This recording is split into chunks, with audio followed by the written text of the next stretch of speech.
रेखा रेसिपीमध्ये आपलं सर्वांचं स्वागत आहे। आज आपण पायनॅपल ज्यूस बनवूया। पायनॅपल ज्यूस बनवण्यासाठी हे 1 वाटी मी पायनॅपलच्या फोडी घेतलेल्या आहेत। पायनॅपल साली काढून कट करून घेतलेले आहेत पीसेस, स्वच्छ पाण्याने धुवून। अर्धी वाटी साखर आहे आणि हे दूध घेतलेलं आहे। कृतीला सुरुवात करूया। मिक्सरचं भांडं घेऊया। प्रथम दूध टाकूया, साखर आवडीनुसार कमी जास्त तुम्ही वापरू शकता आणि हे पायनॅपल टाकूया।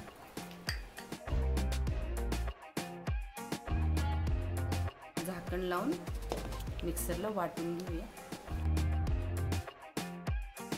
झाकण काढून घेऊया।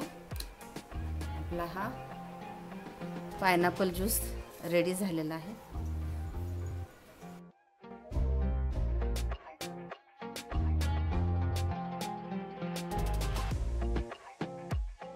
एक चमचा पायनॅपल पल्प टाकूया।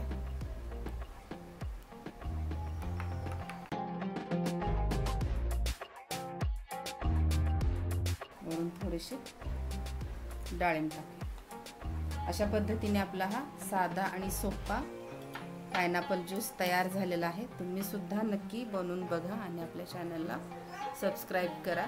बाय।